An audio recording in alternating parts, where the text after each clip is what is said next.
VS novel world में आपका स्वागत है, जहां हर कहानी आपको नए सफ़र पर ले जाती है। आनंद लीजिए और कहानियों की दुनिया में खो जाइए।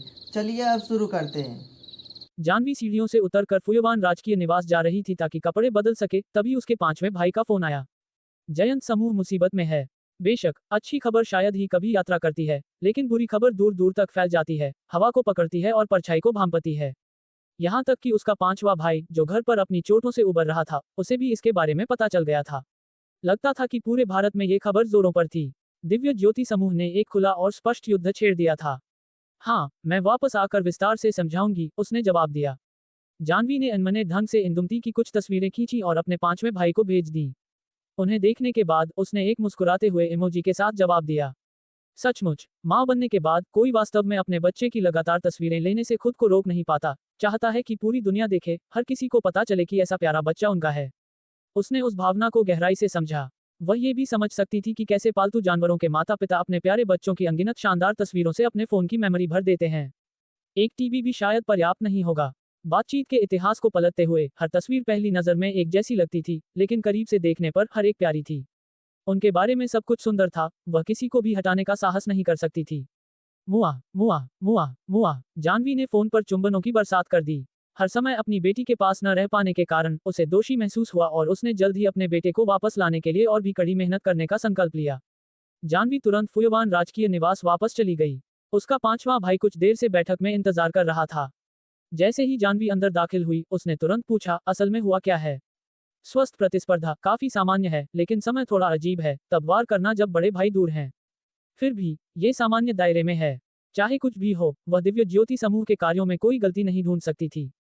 व्यावसायिक युद्ध में कोई सज्जन व्यक्ति नहीं होते जो हमला करने से पहले आपके पूरी तरह से तैयार होने का इंतजार करें।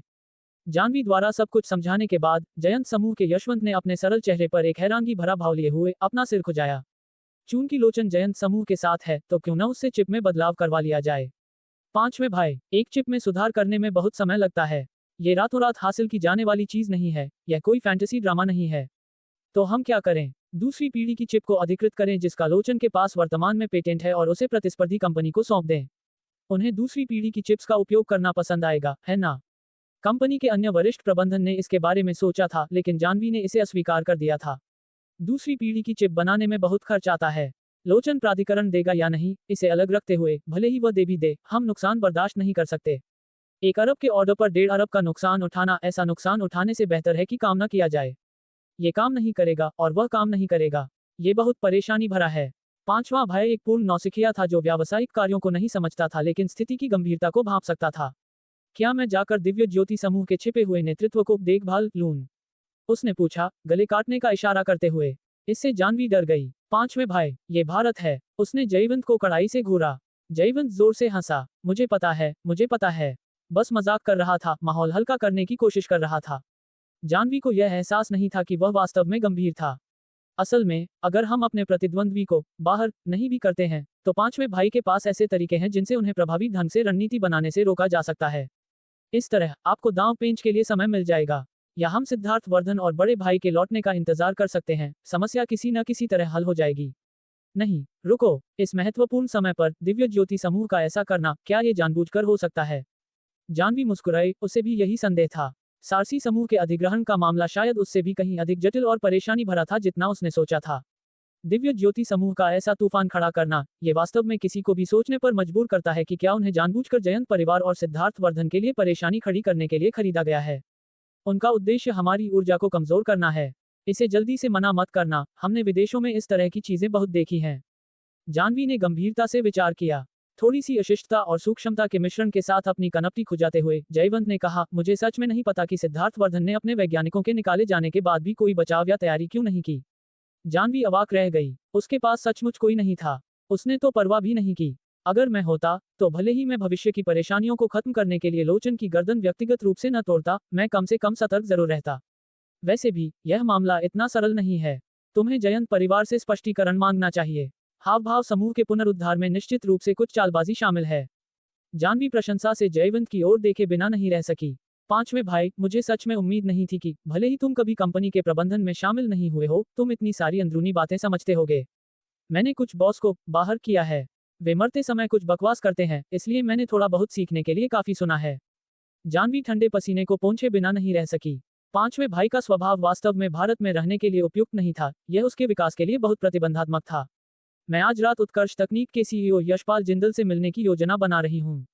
अच्छा है, मैं तुम्हारा अंगरक्षक बनने के लिए तैयार हो जाता हूँ। पांचवें भाई, जानवी ने जयवंत को रोका। तुम बुरी तरह से घायल हो। चौथे भाई ने बार बार जोर देकर कहा है कि तुम्हें ठीक से आराम करना चाहिए। तुम फिर से इधर उधर भाग नहीं सकते। वासु मेरे साथ होगा। जयवंत बड़बड़ाया, ठीक है, फिर वासु को मेरी जगह जाने दो। फुयवान राजकीय निवास से निकलकर जानवी ने ध्यान से सोचा।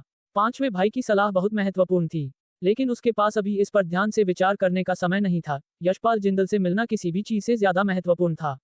यशपाल जिंदल के साथ एक मुलाकात तय करना मुश्किल था। उसने जानवी से मिलने से इनकार कर दिया था। जानवी द्वारा किए गए कॉल को भी उसके सचिव ने रोक दिया था, जिसने एक समान जवाब दिया। हमारे अध्यक्ष ने कहा कि कल या परसों उनका एक बहुत ही महत्वपूर्ण कार्यक्रम है और इसे बदला नहीं जा सकता। मिस जानवी, अगर आपको जल्दी है तो मैं अध्यक्ष के लिए एक संदेश छोड़ दूंगा। जहां तक वह आपसे मिलेंगे या नहीं, कोई बात नहीं। जानवी ने फोन काट दिया। उसकी अभिव्यक्ति ठंडी थी। सचिव लीलाराम ने सिर हिलाया। लगता है कि वह तब तक इंतजार करने के लिए दृढ़ है जब तक कि सारी धूल बैठ न जाए और तब हमसे माफी मांगे। तब तक जयंत समूह खेल से बाहर हो चुका होगा। उसका मुझसे न मिलना उसकी समस्या है। मैं उससे मिल सकती हूँ या नहीं, यह मेरा कौशल है। मैं नियमित प्रक्रियाओं से गुजर चुकी हूँ, अब कुछ अनियमित रास्ते अपनाने का समय है। उसने सिद्धार्थ वर्धन से बेशर्मी से काम करना सीख लिया था। शाम, तारक सदन। दिल्ली में एक नया खुला वित्त और विलासिता क्लब, विशेष रूप से व्यापारिक दिग्गजों के लिए। प्रवेश के लिए संपत्ति के सत्यापन की आवश्यकता थी। अंदर जाने के लिए कम से कम 1 अरब की कुल संपत्ति होनी चाहिए। जानवी, सचिव लीलाराम के साथ जैसे ही अंदर दाखिल हुई, उन्हें अंगरक्षकों ने रोक लिया। मुझे माफ करना, मिस, हम। इससे पहले कि वे अपनी बकवास पूरी करते, जानवी ने सीधे एक विश्व स्तर पर सीमित संस्करण वाला काला कार्ड निकाला। अंगरक्षक ने एक नजर डाली और उसकी आंखें तुरंत सदमे से चौड़ी हो गईं। पूरे दिल्ली में ऐसे बहुत कम थे। इस महिला के साथ छेड़छाड़ नहीं की जा सकती थी। वे जल्दी से एक तरफ हट गए। जानवी बिना रुके आगे बढ़ी, सीधे उस कमरे की ओर गई जिसे सचिव लीलाराम ने पहले ही देख लिया था। कमरा 1205। जानवी के ऊपर जाने से पहले उसने पीछे से एक ठंडी छींक सुनी। मैं सोच रहा था कि इतना अशिष्ट कौन हो सकता है। पता चला कि यह जयंत परिवार की छोटी लड़की है। क्या तुम्हें पता भी है कि यह जगह क्या है? तुम यहाँ आने की हिम्मत कैसे कर सकती हो? जानवी मुड़ी। फौजदार विश्वास। वे पहले एक बार मिल चुके थे। करीब से देखने पर वह एक छड़ी पर झुका हुआ था और एक नकाब पहने हुए था जिसने उसके आधे चेहरे को ढक रखा था। वह बुरा और कमजोर लग रहा था, लेकिन हकीकत में उसकी बाज जैसी आंखें जीवन शक्ति से भरी थीं। वे जानवी को घूर रही थी, अपने साथ एक स्पष्ट दमनकारी भावना ला रही थी, जो व्यापार जगत में वर्षों के अनुभव से आती है। जानवी भी कोई सीधी सादी नहीं थी। वह शांति से मुस्कुराई, बिना किसी हीनता या अहंकार के फौजदार विश्वास को देखा। यह एक मनोरंजन स्थल है। कोई भी जिसके पास पैसा है, वह अंदर आ सकता है। क्या अध्यक्ष फौजदार सिर्फ इसलिए मुझे बाहर निकालना चाहते हैं क्योंकि वह मुझे नापसंद करते हैं? तारक सदन हमारे दिव्य ज्योति समूह का एक निवेश है। क्या तुम्हें पता नहीं था? जानवी ने एक भौं उठाई। और क्या तुम मुझे बाहर निकालने के लिए अपने अधिकार का दुरुपयोग करने की योजना बना रहे हो? बिल्कुल। फौजदार विश्वास ने सीधे अपने बगल के अंगरक्षकों को आदेश दिया, इसे बाहर निकालो। मुझे माफ करना, लेकिन जब तक मैं आज उत्कर्ष तकनीक के यशपाल जिंदल से नहीं मिल लेती, मुझे कोई नहीं भेज रहा है। वासु और जानवी द्वारा लाए गए अन्य लोग उनके सामने खड़े थे। उन्होंने तेजी से अंगरक्षकों के हाथों को मरोड़ दिया, उन्हें जमीन पर गिरा दिया। हिलना मत। फौजदार विश्वास ये देखकर नाराज हो गया। जानवी, क्या तुम विद्रोह करने की कोशिश कर रही हो? शोर इतना तेज था कि उसने पूरे तल पर सभी को परेशान कर दिया। कई अधिकारी ये देखने के लिए बाहर आए कि क्या हो रहा है। जानवी, पूरी तरह से बेपरवाह, ने जवाब दिया, अध्यक्ष फौजदार, आपके तरीके काफी भद्दे हैं। सच कहूं तो ये घिनौना है। दिव्य ज्योति समूह और जयंत समूह वर्तमान में स्वस्थ प्रतिस्पर्धा में लगे हुए हैं। चिप का प्रदर्शन, मूल्य निर्धारण, बिक्री के बाद की सेवा और प्रत्येक कंपनी जो छूट और कमीशन की पेशकश कर सकती है, ये सभी ज्ञात आंकड़े हैं। चीजों को इतना अप्रिय बनाने की कोई जरूरत नहीं है, किसी को हिरासत में लेने की तो बात ही छोड़िए। आप क्या हासिल करने की कोशिश कर रहे हैं? कैद का नाटक। जानवी ने उपहास किया, उसकी आंखें कंटेम्प्ट से भरी थीं। फौजदार विश्वास का चेहरा गुस्से से लाल हो गया। नकाब के नीचे उसकी अभिव्यक्ति अज्ञात थी, लेकिन वह खांसता रहा।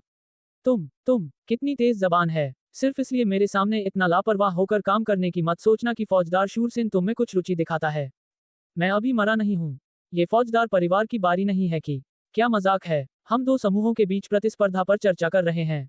इसमें आपके फौजदार परिवार का क्या लेना देना है? अध्यक्ष फौजदार, क्या आप इतने लंबे समय से कंपनी के प्रबंधन से दूर रहे हैं कि आपका दिमाग में यूडीडीएलईडी हो गया है? आप हैं, और मैं हूँ। और फौजदार शूरसेन को इसमें मत लाना। भले ही हमारे बीच कुछ हो, यह आप पर उंगली उठाने का काम नहीं है। आप सिर्फ एक बड़े हैं, मेरे असली पिता या माता नहीं। जानवी अपने जवाब में निर्दयी थी। फौजदार विश्वास ने जानवी की ओर इशारा किया, एक लंबे पल के लिए अवाक रहा। दर्शकों ने अपनी हंसी को दबाने के लिए अपने मुंह को ढंक लिया। तो फौजदार परिवार वास्तव में ऐसे इरादे रखता है। लगता है कि उन्होंने जानवी के माध्यम से जयंत समूह को हड़पने की कोशिश की, विफल रहे और अब घटिया रणनीति का सहारा ले रहे हैं। कितने नीच हैं। मुझे उत्कर्ष तकनीक के $1 अरब के ऑर्डर के बारे में पता है। ये सब स्वस्थ प्रतिस्पर्धा है। ऐसा भद्दा दृश्य बनाने की कोई जरूरत नहीं है। किसी को हिरासत में लेने और उन्हें दूसरों से मिलने से रोकने की तो बात ही छोड़िए। ये सब क्या है? ये फौजदार विश्वास के लिए है। वह हमेशा अपने लक्ष्यों को प्राप्त करने के लिए कुछ भी नहीं छोड़ता। ये समझ में आता है, मुझे लगता है। उसने इस बार सच में एक लोहे की प्लेट को लात मारी है। क्या तुमने नहीं देखा? जानवी शीर्ष स्तर के लोगों से घिरी हुई है। उन अंगरक्षकों को किराए पर लेना आसान नहीं है।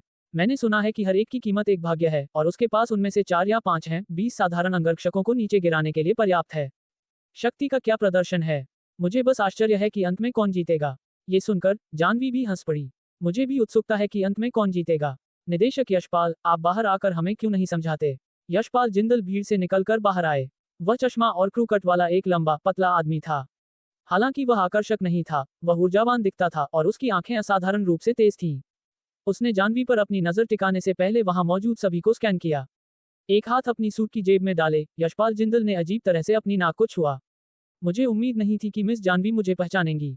हालांकि मैं आपसे कभी नहीं मिली हूं, निदेशक यशपाल, मेरा मानना है कि आप एक सम्माननीय व्यक्ति हैं। आप अपने कारण हुए इतने बड़े हंगामे को नजरअंदाज नहीं करेंगे। आपको आकर देखना होगा कि क्या हो रहा है ना? जानवी मुस्कुराए। इन परिस्थितियों में मिलना काफी मजेदार है। हालांकि अध्यक्ष फौजदार दिव्य ज्योति समूह द्वारा निवेश किए गए एक क्लब में मेरी उपस्थिति से काफी नाराज लगते हैं। शायद हमें जगह बदलनी चाहिए। उसे याद आया कि हावभाव समूह ने एक बहुत अच्छे क्लब में निवेश किया था। यशपाल जिंदल ने फौजदार विश्वास की ओर देखा। जानवी सीधे यशपाल जिंदल के पास गई और ठीक फौजदार विश्वास के सामने उसे दूर ले जाने लगी। निदेशक यशपाल, अधिक विकल्प सुनने और अधिक संभावनाएं देखने से केवल आपकी कंपनी को फायदा होगा। सिर्फ एक विकल्प के लिए प्रतिबद्ध होने की कोई जरूरत नहीं है। आश्वस्त रहें, अगर आप आज रात हमारी चर्चा के बाद भी दिव्य ज्योति समूह को चुनना चाहते हैं तो जयंत समूह एक शब्द भी शिकायत नहीं करेगा। जानवी के शब्दों में वजन था। फौजदार विश्वास ने उन्हें रोकने के लिए एक बहाना ढूंढा। अध्यक्ष फौजदार, मिस जानवी सही कह रही हैं। जब सहयोग की बात आती है तो हमेशा सभी विकल्पों का पता लगाना सबसे अच्छा होता है। प्राथमिक कारण जानवी के बगल में खड़े अंगरक्षकों का अनकहा दबाव था। अपनी व्यवस्था बनाए रखने वाले अंगरक्षकों की चौकस निगाहों के नीचे जानवी यशपाल जिंदल के साथ चली गई। दूसरे क्लब में ये शांत और शांतिपूर्ण था, पूरे तल पर कोई और नहीं था। जानवी ने यशपाल जिंदल के लिए एक गिलास शराब डाली। उसके चेहरे पर एक सुंदर, गरिमापूर्ण मुस्कान थी और वह एक धनी, सुशिक्षित परिवार की एक युवा महिला का आकर्षण और आत्मविश्वास प्रदर्शित करती थी। हर हाव भाव सुंदरता का प्रतीक था। वास्तव में दिल्ली की प्रसिद्ध सुंदरता, मिस जानवी। आपकी मुद्रा असाधारण और लुभावनी है। बस एक तलाकशुदा महिला, जानवी ने अपने होठों के हल्के घुमाव के साथ कहा, इस तरह की सती खुशामद से पूरी तरह बेपरवाह। ये वह जानकारी है जिसे मैंने आपकी समीक्षा के लिए तैयार किया है। इसमें वह लाभ शामिल हैं जो जयंत समूह प्रदान कर सकता है।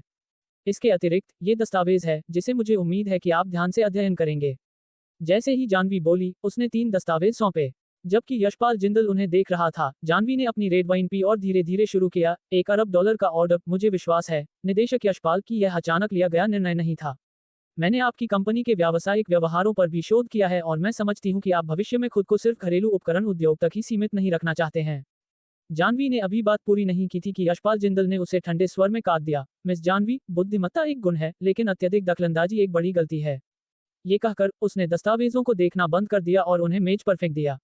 उत्कर्ष तकनीक देश में बुद्धिमान घरेलू प्रतिष्ठानों को प्रमुख मानक बनाने पर केंद्रित है, भविष्य में विदेशी बाजार पर नजर रखते हुए। हमारी कोई अन्य आकांक्षाएं नहीं हैं। अन्य क्षेत्रों पर शोध करके अपना समय बर्बाद न करें। ये कहकर उसने ठंडे स्वर में अपना कोट उठाया और जाने के लिए मुड़ा।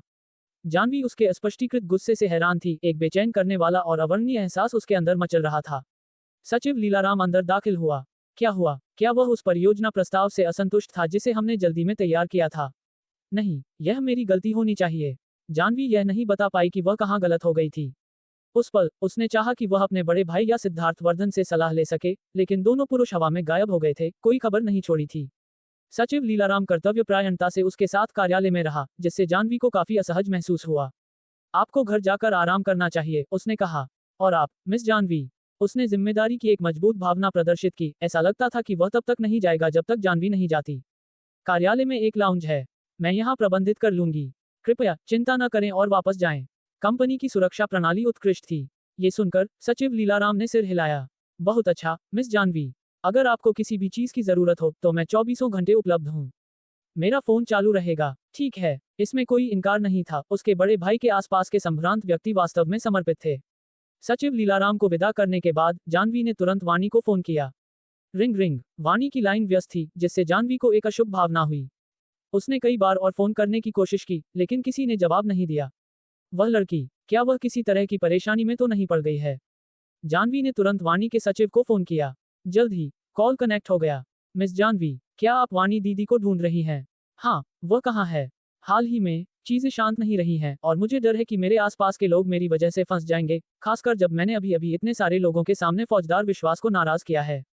मुझे इस बात का डर नहीं है कि फौजदार विश्वास मुझे निशाना बनाएगा।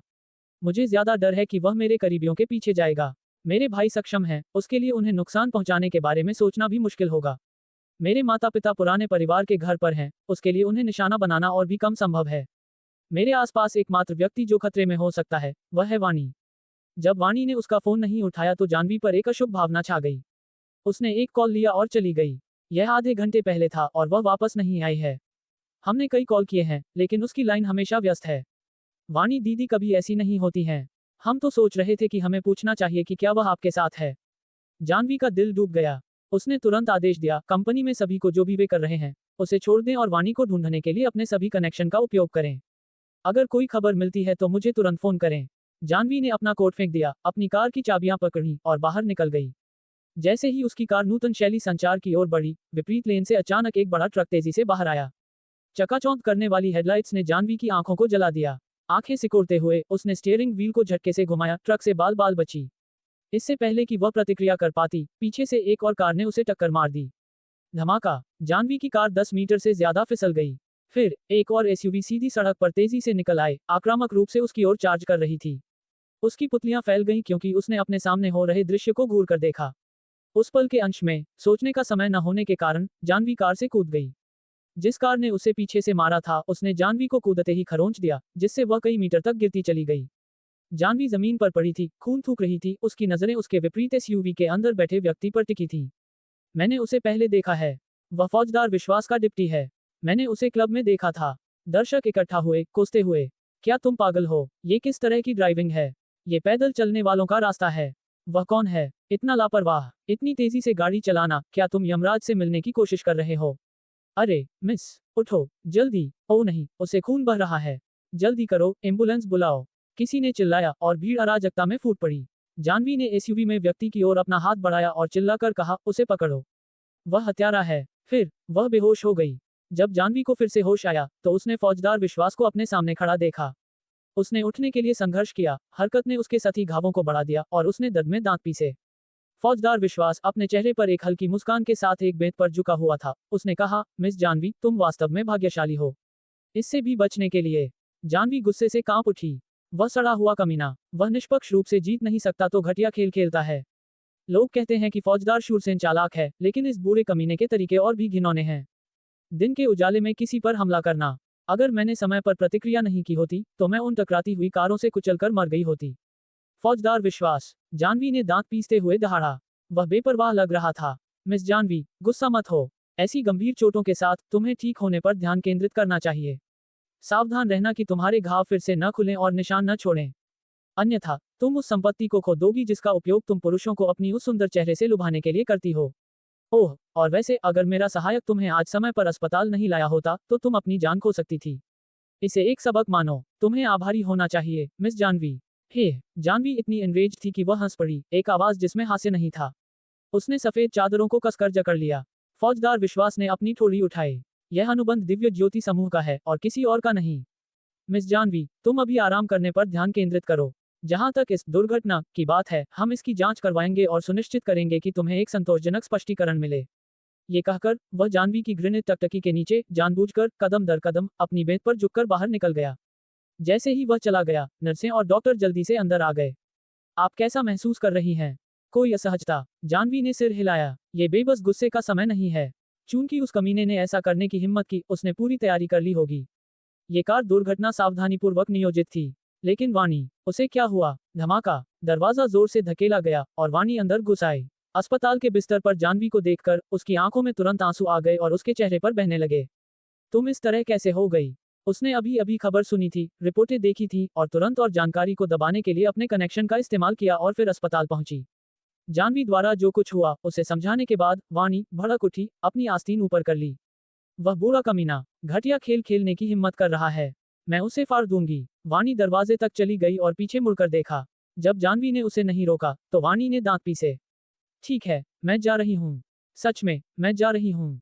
जानवी ने शांति से जवाब दिया, आगे बढ़ो। अगर तुम्हें डर नहीं है कि फौजदार विश्वास तुम्हारी खाल उधेड़ देगा, तुम्हारी हड्डियां साफ कर देगा और तुम्हारे अवशेषों को सड़क पर फेंक देगा, तुम बस मुझे डराने की कोशिश कर रही हो। वाणी वापस आ गई, बड़बड़ाते हुए, और जानवी को एक गिलास पानी सौंपा। इस आदमी का पृष्ठभूमि निश्चित रूप से सरल नहीं है, इतने कम समय में इतना बड़ा हंगामा खड़ा करना और यहाँ तक कि तुम्हारी कार दुर्घटना की खबर को दुनिया भर में फैलाने की कोशिश करने के लिए ऑनलाइन मीडिया की शक्ति का उपयोग करना। वह संभवतः जयंत समूह और हाव भाव समूह दोनों के लिए कलह बोने और भारी झटका देने की कोशिश कर रहा है। तुम्हें उसे निर्णायक रूप से नीचे गिराने का कोई तरीका नहीं मिला। अगर मैं अभी वहां जाती हूं तो मुझे शायद एक पागल के रूप में गिरफ्तार कर लिया जाएगा। वह गहरी साजिश रच रहा है। मैं उसके लिए कोई मुकाबला नहीं हूं, मैं खुद को इतना जागरूक हूं कि यह जानती हूं। जो कुछ भी उसने सहा था उसके बाद वाणी अब वह लापरवाह, भोली भाली युवा महिला नहीं थी जो वह कभी थी। ये पूरी साजिश निश्चित रूप से रातों रात नियोजित नहीं थी। इसे सावधानीपूर्वक आयोजित किया गया था, कोई निशान नहीं छोड़ा गया था। वे कार दुर्घटना को महज एक दुर्घटना के रूप में भी छिपा सकते थे। ऐसी चालाकी, गणना, तरीके और उसके पीछे की शक्ति, ये सब गहरा बेचैन करने वाला था। यह अच्छी बात है कि तुमने तुरंत खबर को रोकने में कामयाबी हासिल की, वाणी ने जारी रखा। अन्यथा अगर माँ और पिताजी इसे देखते तो पता नहीं वे कितने चिंतित होते। अगर उनके अंत में चीजें केओटिक हो जाती हैं तो इंदुमती की सुरक्षा को छोड़ो, सिर्फ वे दोनों ही मुझे बीमार करने के लिए पर्याप्त होंगे। वाणी वास्तव में ज्यादा से ज्यादा स्थिर हो रही थी। आखिरकार, वाणी ने कहा, उसकी आवाज में अपराध बोध था, यह इसलिए हुआ क्योंकि मुझे बाहर निकाला गया था। इसलिए तुम अचानक पकड़ी गई, जिससे उन्हें एक मौका मिला। वाणी ने दांत पीसे। मैं सच में देखना चाहूंगी कि फौजदार विश्वास किस पर भरोसा कर रहा है कि इतना बड़ा कदम उठाए, खासकर अब जब फौजदार शूरसेन चला गया है। जानवी ने सिर हिलाया। अपने दुश्मन को जानो और खुद को जानो, और तुम हार के बिना 100 लड़ाई लड़ सकते हो। मैं बहुत आवेगी थी। अब जब मैंने ये छिपा हुआ नुकसान उठाया है तो मुझे उससे बदला लेने का मौका ढूंढना होगा। मैं उस तरह की नहीं हूं जो चुपचाप नुकसान उठाए और बस इसे स्वीकार कर ले। ओह, और यह सुनिश्चित करना कि पांचवें भाई को मेरी दुर्घटना और चोटों के बारे में पता न चले। मुझे डर है कि पांचवां भाई गुस्से के मारे लापरवाही से जाकर फौजदार विश्वास को टुकड़ों में काट देगा। चिंता मत करो, ये सब मुझ पर छोड़ दो, वाणी ने उसे आश्वासन दिया। लगातार 3 दिनों तक जानवी ने यशपाल जिंदल को नहीं देखा था। उस आदमी का सच में गुस्सा है, वह मेरे कॉल का जवाब भी नहीं दे रहा है। जब जानवी कार से कूदी थी तो उसने अपने महत्वपूर्ण क्षेत्रों की रक्षा करने में कामयाबी हासिल की थी। इसलिए सती घावों और एक मोच वाले टखने के अलावा वह पूरी तरह से अस्त व्यस्त लग रही थी, लेकिन शुक्र है उसे कोई आंतरिक चोट नहीं थी। डॉक्टर के पास छुट्टी के लिए उसके अनुरोधों को सभी ने अस्वीकार कर दिया। आपको कम से कम 7 दिनों तक रहना होगा, डॉक्टर ने जोर दिया। यह एक गंभीर कार दुर्घटना थी। हम नहीं जानते कि क्या कोई स्थायी जटिलताएं होंगी, इसलिए पूरी तरह से जांच करना सबसे अच्छा है। डॉक्टर को प्रभावित करने में असमर्थ जानवी केवल आज्ञाकारी रूप से अपने अस्पताल के कमरे में रह सकती थी। रात, जानवी नींद में बह रही थी जब उसने अपने दरवाजे के खुलने की आवाज सुनी। वह चौंक कर उठ गई और सीधा बैठ गई। एक शैडोई आकृति दरवाजे से गुजरी। यह मैं हूँ। हिमा अंदर घुस गई। जानवी हैरान थी। क्या तुम्हें चंचल के यहाँ नहीं भेजा गया था? हाँ, मैंने संयोग से अस्पताल में तुम्हारी चोट की खबर देखी और तुम्हें देखने आई। तुम कैसी हो? सब ठीक है? जानवी ने सिर हिलाया और गंभीरता से कहा, आगे भयंकर भेड़िए हैं और पीछे बाघ हैं, तुम्हें अपनी देखभाल करनी चाहिए। ये सही नहीं है। अगर हिमा खबर देख सकती थी तो दूसरा भाई, चौथा भाई, पांचवा भाई। Beep beep beep. जानवी का फोन बजना बंद नहीं हो रहा था। उसने जवाब दिया। तीनों भाइयों ने एक साथ उस पर भौंकना शुरू कर दिया। पांचवा भाई, जयवंत, सबसे तेज और सबसे विस्फोटक था। जानवी, इतनी गंभीर कार दुर्घटना और तुमने हमसे इसे छिपाया। क्या तुम्हें फिर से पिटाई चाहिए? दूसरा भाई, जय चंचल, आमतौर पर कोमल, असामान्य रूप से कठोर था। तो तुम्हारे पंख सख्त हो गए हैं। हम वास्तव में प्रभावशाली। लगता है कि तुम हमसे संबंध तोड़ने की योजना बना रही हो। चौथा भाई, जय सिद्धेश, ने शांति से पूछा, तुम्हें कहाँ चोट लगी है? क्या ये गंभीर है? डॉक्टर ने तुम्हारी छुट्टी के बारे में क्या कहा? इसे भूल जाओ, वह अक्षम लोगों का समूह ज्यादा मदद नहीं करेगा। मैं खुद तुम्हें देखने आऊंगा। भाइयों, जानवी ने जोर दिया, यह नकली है। सब नकली। दूसरा पक्ष बस जयंत परिवार को अव्यवस्था में फेंकने और हमारे मनोबल को बाधित करने की कोशिश कर रहा है। वे चाहते हैं कि तुम मुझे नियंत्रित करो ताकि जयंत समूह का प्रबंधन करने वाला कोई न हो, वे अपनी इच्छानुसार काम कर सकें। पांचवा भाई गुस्से में था। तो हम बस उन्हें एक अवसर का शोषण करने देंगे। मैं अभी इस फौजदार को नीचे गिराने जा रहा हूँ। ओल्ड 5, परेशानी मत खड़ी करो। ये भारत है, तुम्हारे लड़ने और मारने के तरीके यहाँ काम नहीं करेंगे। दूसरा भाई कहीं ज्यादा तर्कसंगत था। वे जनमत में हेरफेर करने में अच्छे हैं, है ना? दूसरा भाई तुम्हारी मदद करेगा। मैं गारंटी देता हूँ कि वे इतने अपमानित होंगे कि उनके पास अपने अंडरपैंट भी नहीं बचेंगे। जानवी ने अपनी उंगलियों को अपने माथे पर दबाया। हमेशा इस तरह लाड़ प्यार किया जाता है। क्या मुझे कभी बढ़ने की जगह मिलेगी? जानवी ने यह नहीं कहा है कि उसे मदद की जरूरत है, इसलिए राय का पहाड़ मत बनाओ। अस्पताल कहाँ है? मैं रास्ते में हूँ। जय सिद्धेश पूरी तरह से जानवी की चोटों पर केंद्रित था। जानवी दूसरी ओर मनोरंजन और कृतज्ञता के मिश्रण को महसूस कर रही थी, जबकि हेमा उसके बगल में खड़ी थी, इतनी ईर्ष्या से देख रही थी कि वह व्यावहारिक रूप से लार टपका रही थी। ठीक है, ये सिर्फ कुछ सतही चोटें हैं, वास्तव में ये कुछ भी नहीं है।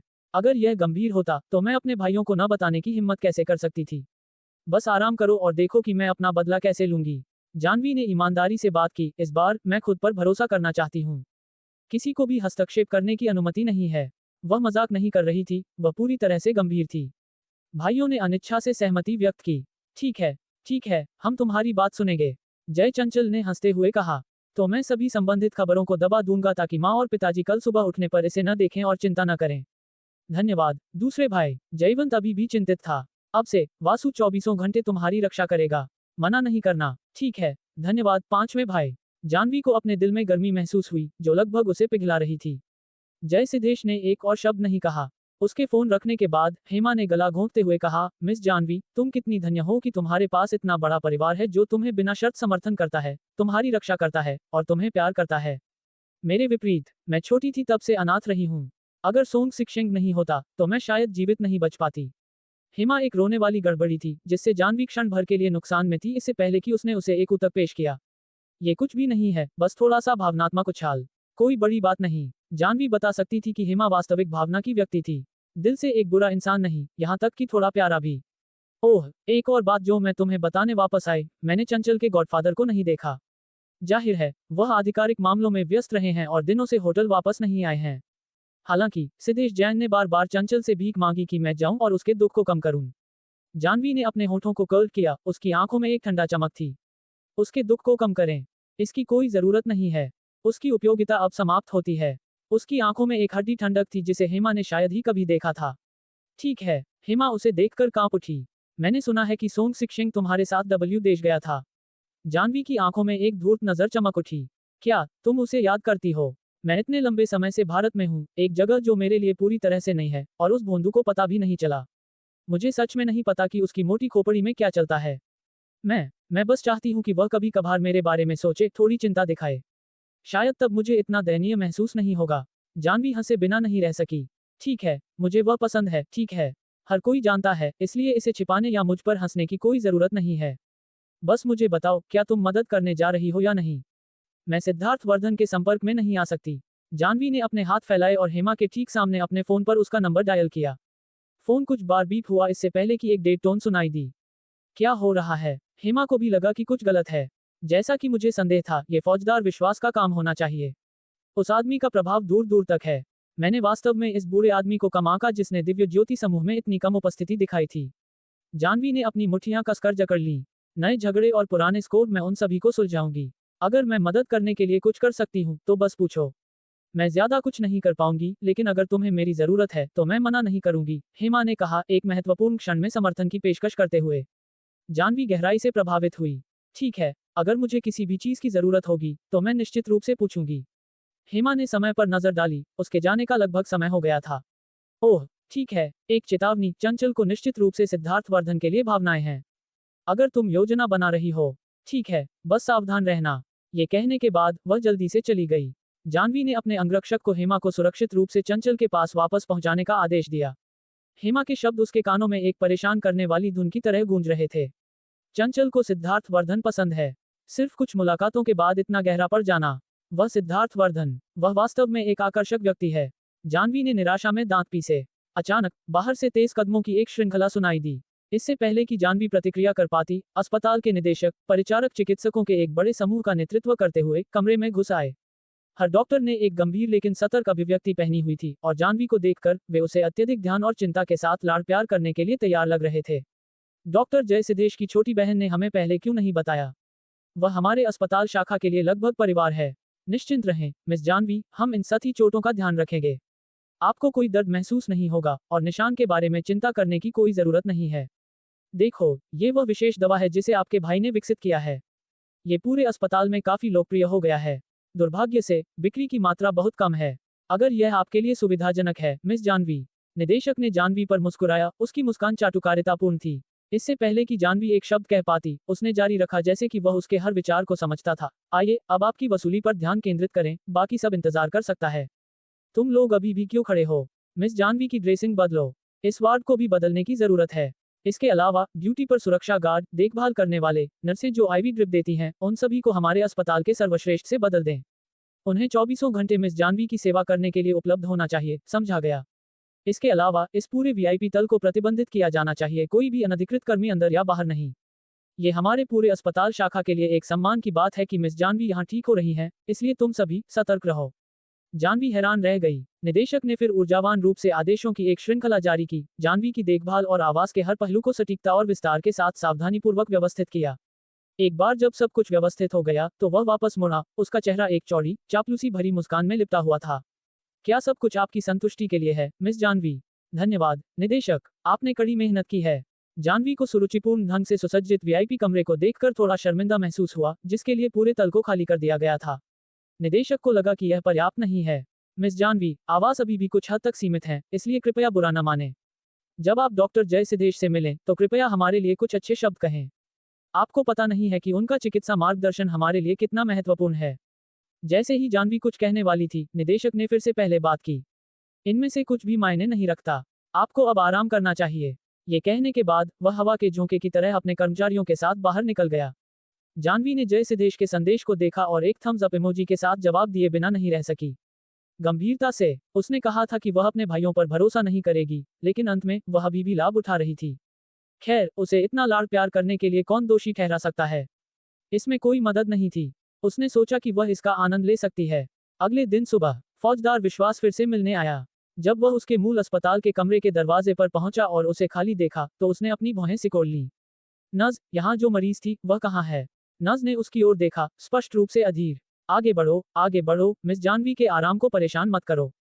क्या मजाक है? जैसे कि जानवी कोई ऐसी थी जिससे कोई भी मिल सकता था। डॉक्टर जय सिद्धेश उसकी मूर्ति है और उसने पहले ही आदेश दे दिया है, किसी भी अनधिकृत कर्मियों को मिलने की अनुमति नहीं है। अगर उसे सही याद है तो मिस जानवी इस आदमी की पिछली यात्रा के बाद नाराज थी। इस तरह के व्यक्ति को निश्चित रूप से मिस जानवी के पास ज्यादा परेशानी पैदा करने के लिए अनुमति नहीं दी जा सकती थी। फौजदार विश्वास भड़क रहा था, उसकी आंखें घूर रही थीं। उसके बगल में सचिव जहीर खान ने तुरंत कहा, यह किस तरह का रवैया है? विश्वास करो या नहीं, मैं तुम्हारे खिलाफ शिकायत दर्ज करूंगा। युवा नज ने ठंडे स्वर में कहा। जो भी हो, सचिव जहीर खान पीछे हटने से इनकार कर दिया। अध्यक्ष फौजदार, बस आप इंतजार करें, मैं अभी शिकायत दर्ज करने जा रहा हूं। हम इस युवा नज से जल्द ही आपसे व्यक्तिगत रूप से माफी मांगवाएंगे। ये कहकर वह तीसरे तल की ओर चला गया। फौजदार विश्वास अपनी बेंत के साथ खड़ा था, उसकी गंभीर आंखों में एक ठंडी चमक थी। जानवी, क्या तुम्हें सच में लगता है कि तुम मेरी नाक के नीचे से बच सकती हो? इससे पहले कि फौजदार विश्वास प्रतिक्रिया कर पाता, सचिव जहीर खान को उसके सामने फेंक दिया गया।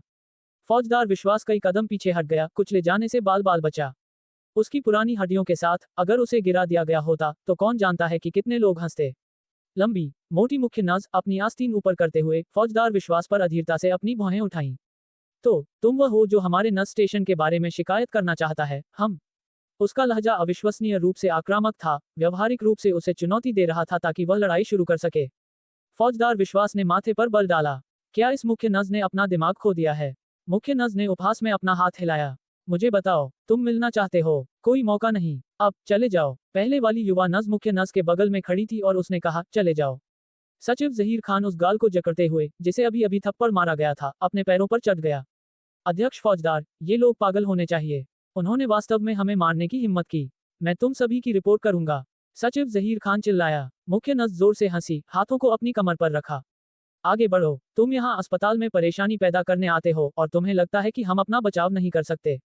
तुम जिसकी भी शिकायत करते हो, तुम उस पिटाई के हकदार थे।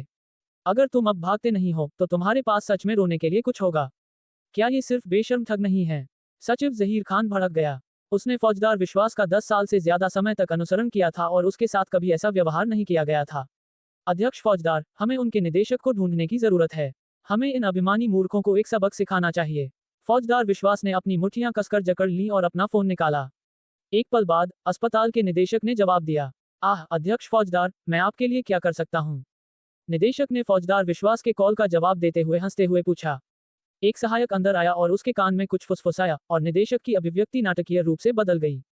फौजदार विश्वास की आवाज ठंडी थी क्योंकि उसने उसे डांटा, तुम जिस अस्पताल का प्रबंधन करते हो उसमें मामलों की अच्छी स्थिति देखो। मैं एक मरीज से मिलने की कोशिश करता हूं और एक नर्स और एक मुख्य नर्स द्वारा रोक दिया जाता हूं। अगर तुम इस अस्पताल का ठीक से प्रबंधन नहीं कर सकते, मेरी माफी अध्यक्ष फौजदार, लेकिन मुझे डर है कि आप जिस व्यक्ति को ढूंढ रहे हैं उसे देखने में सक्षम नहीं होंगे, भले ही यह अस्पताल निदेशकों के कई बदलावों से गुजरा हो। निदेशक ने उपहास किया, पूरी तरह से निडर। फौजदार विश्वास का सम्मान करना महज एक शिष्टाचार था।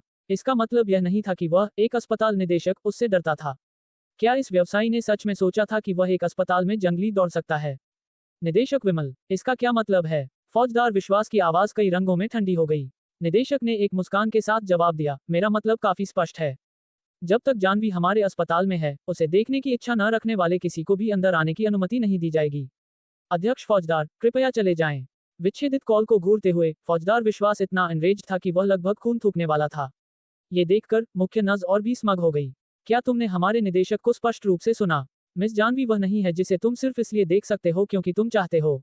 अब चले जाओ, चले जाओ। कई अन्य चिकित्सा कर्मचारी उन्हें दूर भगाने के लिए बाहर आए। फौजदार विश्वास और सचिव जहीर खान को अपमानजनक रूप से बाहर फेंक दिया गया। तुम कमीने, तुमने अध्यक्ष फौजदार के साथ ऐसा करने की हिम्मत कैसे की? तुम सभी को इसका पछतावा होगा। दरवाजा जोर से बंद हो गया। वहां कोई भी उसे लाड़ प्यार करने वाला नहीं था। सचिव जहीर खान आग में ईंधन डालते हुए ने कहा, अध्यक्ष फौजदार, इन लोगों को देखो। वे व्यावहारिक रूप से आपके सिर पर शौच कर रहे हैं। क्या उनमें कोई थप्पड़? फौजदार विश्वास ने उसे चेहरे पर मारा। क्या मेरा काफी अपमान नहीं हुआ है? तुम बस चिल्लाते हो और एक दृश्य बनाते हो, पूरी तरह से अक्षम। तुमने चीजों को ठीक से व्यवस्थित नहीं किया और अब मैं इतनी दूर आ गया हूं सिर्फ तुम्हारे साथ चेहरा खोने के लिए, तुम शापित मूर्ख। उसने अस्पताल पर एक विषैला घूरना किया।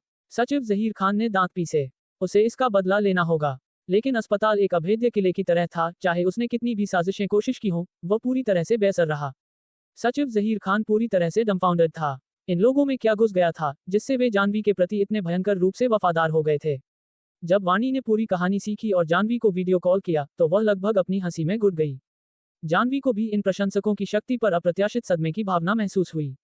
तुम्हारे चौथे भाई के पास निश्चित रूप से कट्टर, डाई हार्ड प्रशंसकों की एक सेना है। उनके आसपास होने से तुम्हें अब अस्पताल में किसी को भी तुम्हें नुकसान पहुंचाने की कोशिश करने के बारे में चिंता नहीं करनी पड़ेगी। जानवी ने कभी कल्पना नहीं की थी कि उसके जीवन का सबसे शांतिपूर्ण समय अस्पताल में ठीक होने की यह अवधि होगी, कार दुर्घटना से बचने के बाद उसके जीवन की नई शुरुआत। मैंने फौजदार विश्वास पर जानकारी खो दी है। मैं इसे कैसे कहूँ? वह थोड़ा अजीब है। खुद देखो, उसके बारे में कुछ अजीब लगता है, लेकिन मैं ठीक से नहीं बता सकती कि क्या। इसके अलावा यशपाल जिंदल हाल ही में फौजदार विश्वास के साथ लगातार संपर्क में रहा है। अगर तुम नहीं चाहती कि तुम्हारा मामला विफल हो जाए, तो तुम्हें वास्तव में उससे जल्दी से संपर्क करने की जरूरत है। पहले मैंने तुम्हें देखने के लिए कहा था कि वह उत्कर्ष तकनीक के परिवर्तन के बारे में किसी को भी क्यों इतना प्रतिरोधी है। वह जांच कैसे चल रही है? हे, मेरे अधीन युवा मॉडलों में से एक वास्तव में कुछ सुराग खोदने में कामयाब रही। जाहिर है, यशपाल जिंदल का एक सचिव है जिसने नशे में ये खुलासा किया कि यशपाल जिंदल ने गुप्त रूप से अपने व्यवसाय को बदलने के प्रयास में एक कंपनी का अधिग्रहण करने की कोशिश की थी। यह विफल रहा और उसके परिवार के बड़ों ने उसे डांटा, उसे इस विचार को छोड़ने के लिए कहा। इसलिए जब तुमने अचानक इसे उठाया तो तुमने या तो उसे डरा दिया या गहराई से शर्मिंदा कर दिया। वह आदमी चेहरा बचाने के बारे में बेहद चिंतित है। तो ये था। जानवी मदद नहीं कर सकी लेकिन महसूस किया कि वह मूर्ख थी। सिद्धार्थ वर्धन ने उसे अनगिनत बार खुद को जानो और अपने दुश्मन को जानो और तुम हर लड़ाई जीतोगे के सिद्धांत को सिखाया था। उसने खुद को चालाक सोचा था लेकिन महत्वपूर्ण क्षण में इसे लागू नहीं किया था। इसके बजाय स्मार्ट होने के उसके प्रयास विफल हो गए थे और उसने केवल एक हॉर्नेट्स के घोंसले को हिला दिया था। मेरे लिए यशपाल जिंदल के साथ एक बैठक की व्यवस्था करो। वाणी तुरंत समझ गई। मैं जिनी से इसे संभालने के लिए कहूंगी। मैं गारंटी देती हूं कि वह एक ऐसी जगह पर एक बैठक स्थापित करेगी जहां से वह बिल्कुल भाग नहीं सकता। दोनों ने एक जानने वाली मुस्कान साझा की। उपशहरी विला में यशपाल जिंदल के अंदर कदम रखने के तुरंत बाद उसे उभरते हुए मॉडल जिनी ने पकड़ लिया। अध्यक्ष यशपाल, आप आखिरकार आ गए। लड़कियां लंबे समय से आपका इंतजार कर रही हैं। सुंदरियों से घिरा एक आदमी आमतौर पर गर्व और संतुष्टि के अलावा कुछ भी महसूस नहीं करता है। और यशपाल जिंदल कोई अपवाद नहीं था। तेज और धनी, हालांकि लगभग 40, वह युवा और सुंदर दिखता था। जबकि सिद्धार्थ वर्धन या सोंग सिक्शिंग के स्तर पर बिल्कुल नहीं, वह निश्चित रूप से अन्य पुरुषों के बीच प्रतिष्ठित था। ऐसे हीरे बैचलर को देखकर महिलाएं उत्सुकता से खुद को उस पर फेंकती थीं। ठीक है, आज जीवन के सभी उतार चढ़ावों की बात करते हैं। मैं, अध्यक्ष यशपाल, खुश हूं, इसलिए तुम में से प्रत्येक अपनी इच्छानुसार खर्च करने के लिए एक ढेर लो। उसने अपने हाथ से इशारा किया और उसके अंगरक्षक ने नकदी से भरा एक ब्रीफकेस सौंप दिया। महिलाओं ने परमानंद भरी चीखें निकाली। धन्यवाद, अध्यक्ष यशपाल। केवल जिनी ही अपनी कुर्सी पर कोयली बैठी रही, लगातार उसे मोहक झलकियां देती रही, जिससे यशपाल जिंदल पर एक झुनझुनी सनसनी फैल गई। अध्यक्ष यशपाल, क्या आप पीने के लिए ऊपर जाना चाहेंगे?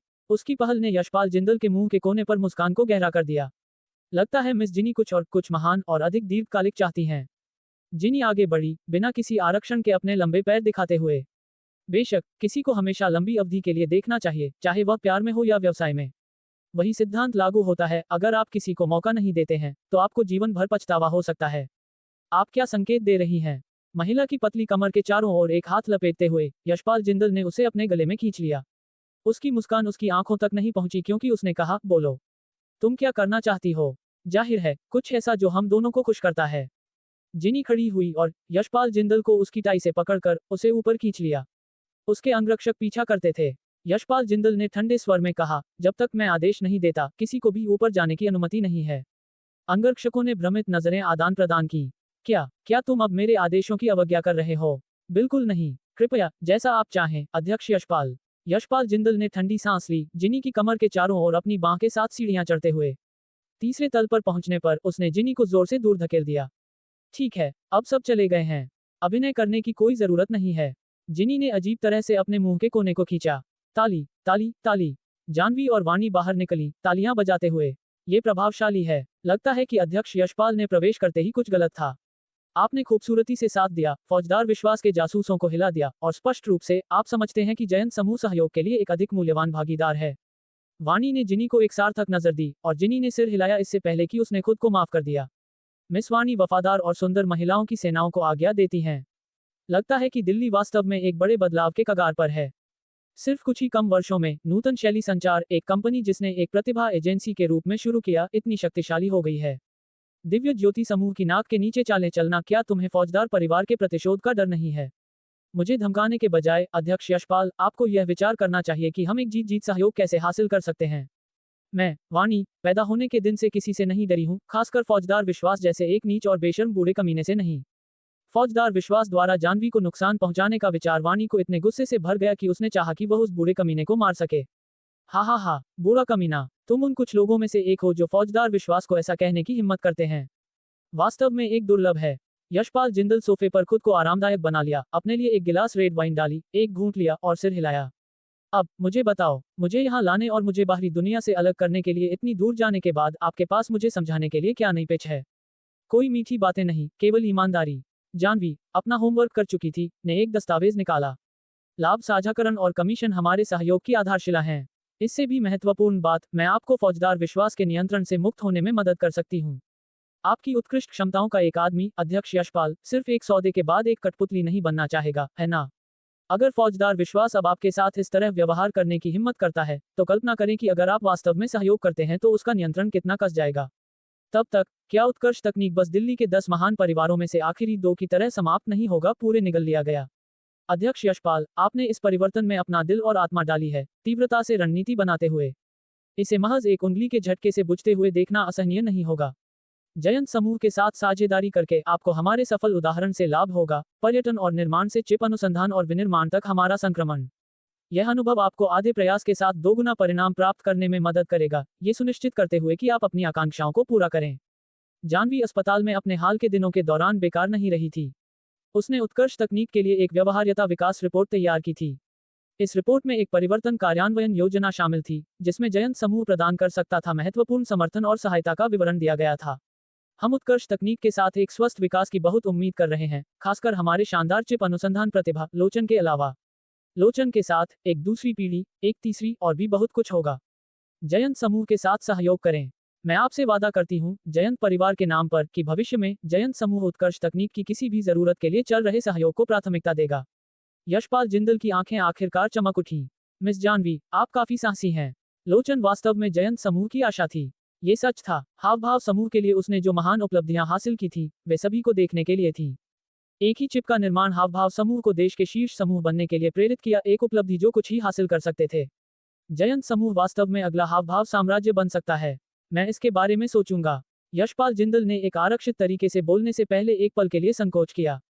अच्छा है, मैं आपके साथ काम करने की उम्मीद कर रही हूँ। जानवी ने आगे दबाव नहीं डाला। वह वाणी के साथ पिछले दरवाजे से चली गई, बाकी सब कुछ जिनी को संभालने के लिए छोड़ दिया। वाणी हैरान थी। अनुबंध तुम्हारे पास था, तुमने उसी समय सौदा क्यों नहीं बंद कर दिया? क्या होगा अगर कुछ बदल जाता है? मेरी प्यारी युवा महिला, क्या तुम भूल गई हो कि यशपाल जिंदल वर्तमान में क्या सामना कर रहा है? जानवी ने उसके सिर पर टैप किया। वाणी को एक एपिफनी हुई। बिल्कुल, अगर फौजदार विश्वास उस पर दबाव डालता है और तुम भी उस पर दबाव डालती हो तो ये केवल बैकलैश होगा। अब हमारा काम फौजदार विश्वास पर तब तक दबाव डालना है जब तक वह टूट न जाए। फिर जब यशपाल जिंदल आखिरकार विद्रोह करता है, हाँ, सब कुछ जगह पर गिर जाएगा। जानवी, तुम शानदार हो। जानवी मुस्कुराए। ये सभी रणनीतियां थीं जो सिद्धार्थ वर्धन अक्सर इस्तेमाल करते थे, ये सोचने के लिए कि मैंने उनमें से सिर्फ एक अंश सीखकर इतना कुछ हासिल कर लिया है। वह आदमी, वह आखिर क्या कर रहा है? वाणी, मैं बाकी सब तुम पर छोड़ती हूँ। मैं सचिव लीलाराम से तुम्हें फौजदार विश्वास पर दबाव डालने में मदद करने के लिए कहूंगी। एक बार जब वह नियंत्रण खो देता है तो हम बस पीछे बैठकर पुरस्कार काट सकते हैं। वाणी ने आह भरी। मुझे बस उम्मीद है कि कोई और जटिलताएं नहीं होंगी और सब कुछ आसानी से आगे बढ़ेगा। जानवी धीरे से मुस्कुराए। ये होगा। घर लौटने के बाद जानवी ने सिद्धार्थ वर्धन को कई बार और फोन किया। उसके भाई ने जवाब नहीं दिया और न ही सिद्धार्थ वर्धन ने। एक विम्पर, उसने हेमा की ओर रुख किया। सोंग सिक्शेंग उनके साथ है। क्या तुम उससे संपर्क कर सकती हो? हेमा कुछ चीजों में व्यस्त लग रही थी। कागजों की सरसराहट की आवाज फोन से आई। क्या तुमने अभी भी सिद्धार्थ वर्धन से संपर्क नहीं किया है? जानवी थोड़ी सी शर्मिंदा हुई। ओह, चलो भी, मेरे साथ इतना औपचारिक होने की कोई जरूरत नहीं है। यह मुझ पर छोड़ दो। मैं सोंग सिक्शेंग को फोन करूंगी, हालांकि मुझे यकीन नहीं है कि वह कमीना जवाब भी देगा। फोन रखने के बाद जानवी उत्सुकता से इंतजार कर रही थी, उसका दिल बेचैन था। 10 मिनट बाद, धिक्कार है, मैं उसके फोन तक नहीं पहुंच सकती। क्या तुम उनमें से किसी तक नहीं पहुंच सकती? जानवी घबरा गई। उसने कभी ऐसी बोली प्रक्रिया के बारे में नहीं सुना था जहां सभी शामिल लोग बिना किसी निशान के गायब हो गए हों। इससे उसे एक भयानक पूर्व सूचना मिली। हेमा, जैसे ही तुम्हारे पास कोई खबर हो मुझे सूचित करो। फोन रखने के बाद जानवी का दिमाग दौड़ गया, अपने बड़े भाई और सिद्धार्थ वर्धन को ढूंढने के तरीकों की तलाश में। क्या मुझे खुद वहां जाना चाहिए? विचार मुश्किल से उसके दिमाग में आया था जब वाणी ने उसे रोक दिया। अगर कंपनी के मामलों के लिए नहीं तो वह जानवी को रोकने के लिए तुरंत उड़ान भर गई होती। अगर तुम चली जाती हो तो अगर फौजदार विश्वास परेशानी खड़ी करता है तो जयंत समूह क्या करेगा? यशपाल जिंदल केवल तुम्हारी वजह से थोड़ा सा स्वेड हुआ था। अगर तुम चली जाती हो तो तुम्हारे सभी पिछले प्रयास बर्बाद हो जाएंगे। तुम्हारा एक बिंदु है। इस महत्वपूर्ण जंक्शन पर जानवी जानती थी कि उसे जल्दबाजी में काम नहीं करना चाहिए। अगर किसी को जाना चाहिए तो वह मैं हूँ। वाणी ने अपना होंठ काट लिया। कोई संगठन या व्यक्ति मुझ पर ज्यादा ध्यान नहीं देगा। मैं जाने के लिए सबसे उपयुक्त हूँ। वाणी, जानवी उसे रोकना चाहती थी। पिछले 1 साल में बहुत कुछ हो चुका था। उसने बहुत सारे लोगों को शामिल किया था और नहीं चाहती थी कि वाणी भी खतरे में पड़ जाए। मेरे साथ भावुक मत बनो। क्या हम सबसे अच्छे दोस्त हैं या नहीं? हाँ, जानवी ने जवाब दिया। अगर मैं आज मुसीबत में होती तो क्या तुम बिना किसी हिचकिचाहट के मेरी मदद के लिए दौड़ती? मैं करती। जानवी और कुछ कहना चाहती थी लेकिन वाणी ने उसे बाधित कर दिया। फिर ये तय हो गया है। निर्णय लिया गया है, मैं तुरंत डब्ल्यू देश के लिए उड़ान भरूंगी। कॉल के बाद जानवी ने तुरंत वासु को बुलाया। मिस जानवी, मैं आपके लिए क्या कर सकता हूँ? वासु, मुझे तुम्हें कुछ दिनों के लिए भारत छोड़ने की आवश्यकता हो सकती है ताकि तुम वाणी की रक्षा में मदद कर सको। वह अचानक उसका फोन बजा। सिद्धार्थ वर्धन का नंबर देखकर जानवी ने जवाब दिया, उसकी आवाज भावना से कस गई। तुम मुझे फोन कर रहे हो? उसकी आवाज कुछ थकी हुई लग रही थी। उसके सुरक्षित और स्वस्थ होने की खबर सुनकर उसकी सारी उत्तेजना गायब हो गई। क्या तुम्हें एहसास नहीं है कि तुम कई दिनों से गायब हो? दूसरी ओर से एक सरसराहट की आवाज आई। शायद सिद्धार्थ वर्धन तारीख की जांच कर रहा था। माफी, ये वास्तव में 5 दिन हो गए हैं। इस बार सारसी समूह की बोली प्रक्रिया को खुला, बस और निष्पक्ष सुनिश्चित करने के लिए उन्होंने सभी बाहरी संचारों को अवरुद्ध कर दिया। यह अच्छा है कि तुम सुरक्षित हो। जानवी ने अपने होठों को दबाया, उसका चिंतित दिल आखिरकार व्यवस्थित हो गया। सिद्धार्थ वर्धन ने पूछा, क्या तुम्हें मेरी चिंता है? मुझे मामले की चिंता है, जानवी ने कहा, उसके अच्छे मूड को डिफ्लेट करते हुए। इतना नार्सिसिस्टिक मत बनो, बस मुझे परिणाम बताओ, मुझे परवाह नहीं है कि वहां क्या हुआ। सिद्धार्थ वर्धन का सुंदर चेहरा काला पड़ गया। उसने फोन काटने की इच्छा का विरोध किया। तुम महिला, तुम्हारे पास कोई विवेक नहीं है। जानवी ने दांत पीसे। उसके पास अभी और अधिक महत्वपूर्ण मामले थे और स्वाभाविक रूप से यह विचार करने के लिए कोई मूड नहीं था कि उसका सौदा सफल रहा था या नहीं। लेकिन वह गलत नहीं था, पूछताछ भी न करने से उसका उद्देश्य बहुत स्पष्ट हो गया, जिससे वह काफी छोटी लग रही थी। तो परिणाम क्या था? ये कैसा रहा? उसने ईमानदारी से पूछा। हाँ, सिद्धार्थ वर्धन ने एक ठंडी हंसी निकाली, स्पष्ट रूप से उस विषय पर जारी रखने की कोई इच्छा नहीं थी। जानवी ने उसके पीछे बारीकी से पीछा किया। वह उससे निकलने वाली थकान को महसूस कर सकती थी, वह भी घायल था और भागने से थक गया होगा। जानवी ने खबर पूछने की अपनी उत्सुकता को दबा दिया और उसे विला वापस ले गई। कार घर के सामने रुक गई। वह मुड़ी और देखा कि सिद्धार्थ वर्धन पहले ही सो चुका था। आदमी का सुंदर चेहरा वास्तव में असाधारण था। अब अपनी आंखें थोड़ी बंद होने के साथ उसकी लंबी पलकों ने परछाई डाली और उसकी सांस स्थिर थी। वह वास्तव में थक गया था। जानवी उसे अपने बगल में निहत्था पड़ा देख रही थी, उसकी उंगलियां अनियंत्रित रूप से उसके बालों को छूने के लिए उठ गईं। आदमी के बाल मोटे थे, उसे चुभ रहे थे और उसे वापस होश में ला रहे थे। उसने तुरंत अपना हाथ वापस खींच लिया। वह पागल हो गई होगी, वास्तव में उसके लिए सहानुभूति का एक दर्द महसूस करने के लिए। अचानक सिद्धार्थ वर्धन ने अपनी आंखें खोलीं। उसकी भेदी ठंडी टकटकी एक दबंग हवा के साथ बह गई। जब उसने स्पष्ट रूप से अपने विपरीत जानवी को देखा तो उसकी आंखों में धमकी धीरे धीरे कम हो गई, कुछ हद तक नर्म हो गई। क्या मैं सो गया? जानवी ने अपनी घड़ी पर नजर डाली। तुम 1 घंटे तक सोए। लगता है कि सारसी समूह अधिग्रहण तुम्हारे लिए काफी थका देने वाला था। नहीं, ये तुम्हारी पुरानी लौ है जो काफी एक हाथ है। उसने कार का दरवाजा खोला और लंबे कदमों के साथ बाहर कदम रखा। जानवी ने उसके पीछे पीछा किया, चाबियां एक नौकर को फेंक दी। तुम क्या बकवास कर रहे हो? मेरा फौजदार शूरसेन से कोई लेना देना नहीं है। अगर वह मेरा पीछा करना चाहता है तो क्या मुझे उसकी टांगें तोड़नी चाहिए और उसे मुंह जहर देना चाहिए? धड़ाम, सिद्धार्थ वर्धन अपने ट्रैक में रुक गया। जानवी ध्यान नहीं दे रही थी, उससे टकरा गई। आउच! उसने दर्द में अपनी नाक को जकड़ लिया। सिद्धार्थ वर्धन ने अपनी नजर उस पर टिका दी, जैसे कि उसके शब्दों की सच्चाई का न्याय कर रहा हो। तुम्हें अभी उसकी टांगें तोड़नी चाहिए और फिर उसे मुंह जहर देना चाहिए। वह किस तरह का रवैया था? उसकी सख्त पीठ को देखकर जानवी के दिमाग में एक अचानक विचार आया। अरे, मुझे यह मत बताओ कि तुम फौजदार शूरसेन से हार गए और अब तुम खराब मूड में हो और मुझ पर इसे निकाल रहे हो। अंदर नौकरों ने पहले ही एक स्वादिष्ट भोजन तैयार कर लिया था। ये कुछ ऐसा था जिसे जानवी ने सिद्धार्थ वर्धन को लेने से पहले उन्हें निर्देश दिया था। सभी व्यंजन उसके पसंदीदा थे और उसने व्यक्तिगत रूप से ब्रेस्ड पोर्क रिब्स भी बनाए थे। भोजन की परिचित गंध को पकड़ते हुए उसने ब्रेस्ड पोर्क रिब्स की ओर इशारा किया और एक भौं उठाई। तुमने ये बनाया? जानवी ने उत्सुकता से सिर हिलाया। तुम इतनी मेहनत कर रहे हो, अपनी ताकत को फिर से भरने के लिए कुछ अच्छा भोजन करो। तुम्हारा शरीर कैसा है? क्या तुम कहीं भी असहज हो? अगर ऐसा है तो मुझे तुरंत बताओ। चौथा भाई एक नजर डाल सकता है और तुम्हें ठीक होने में मदद कर सकता है। इससे पहले कि वह बोलना खत्म कर पाती, सिद्धार्थ वर्धन ने पहुंचकर उसे अचानक अपने गले में खींच लिया। जानवी पूरी तरह से अप्रस्तुत उसकी छाती में टूट गई। उसकी दिल की धड़कन उसके कानों में बहरेपन से गूंज रही थी। घबराकर उसने सिद्धार्थ वर्धन की गहरी, ठंडी, ऑब्सिडियन आंखों से मिलने के लिए अपना सिर उठाया। यहाँ इतने सारे लोग हैं, मुझे जाने दो। जानवी के चेहरे पर 2 लाल धब्बे दिखाई दिए। सिद्धार्थ वर्धन ने आसपास के नौकरों पर नजर डाली और वे सभी तुरंत पीछे हट गए। जानवी को असहाय महसूस हुआ। वह हमेशा इतना दबंग रहा था। उसका हालिया संयम उसके इस प्यार के लिए उसने कभी दिखाया था सबसे बड़ा विचार था। वह कभी नहीं भूलेगी कि धनी व्यवसायी का चेहरा कितना सख्त हो सकता था, जिसे हमेशा अपना रास्ता मिलता था। मुझे पता है कि तुम अपने बेटे के बारे में जानकारी के लिए मुझे खुश करने की कोशिश कर रही हो, लेकिन मैं मदद नहीं कर सकती, लेकिन चाहती हूँ कि तुम कहो कि तुम वास्तव में मेरी चिंता करती हो। जानवी ने अपना लाल होंठ काट लिया। वास्तव में इसकी कोई जरूरत नहीं है। ऐसी चीजें कहना जिनका मतलब तुम नहीं करती। मुझे लगता है कि यह हमारे वर्तमान संबंध के लिए थोड़ा अनुपयुक्त है। उसने उसकी कमर पर अपनी पकड़ कस ली और जानवी दर्द में माथे पर बल डाला। इससे दर्द होता है, उसने चिल्लाया। आदमी की आंखों में एक अजीब चमक चमकी। सिद्धार्थ वर्धन, तुम्हें खाना चाहिए, उसने विषय बदलने की कोशिश करते हुए कहा। उसका दिल उसके सीने में धड़क रहा था। भोजन बेस्वाद था, वह खराब मूड में था और पूरी चुप्पी में खाया। जानवी को लगा कि वह कोई आवाज निकालने की हिम्मत नहीं कर सकती, डरती थी कि वह उसमें गलती ढूंढेगा। सिद्धार्थ वर्धन ने अपना कटोरा और चॉपस्टिक नीचे रख दिया। जानवी ने तुरंत पूछा, क्या तुम अब आराम करना चाहते हो? उनके बीच एक इनसमाउंटेबल चैज़म लगती थी। उसने कुछ नहीं कहा, केवल जानवी को एक गहरी नजर दी इससे पहले कि वह ऊपर चला गया। जानवी ने अपना सिर लटका दिया। उसने दरवाजे के पास बैनर पर नजर डाली, फिर चली गई और उसे बार बार लात मारी। शापित कमीना, मैं उसे खुश करने की कितनी भी कोशिश करूं, वह नाखुश है। मुझे आखिरकार मेरे बेटे के बारे में खबर कब मिलेगी? ईमानदारी से, वह जानती थी कि सिद्धार्थ वर्धन क्या चाहता था, लेकिन ये कुछ ऐसा था जिसे वह कभी नहीं दे सकती थी। उसके पिछले जीवन की त्रासदी को दोहराया नहीं जाना चाहिए। अगर उसने इस बार अपना सबक नहीं सीखा, तो वह निश्चित रूप से एक उचित दफन के बिना मर जाएगी।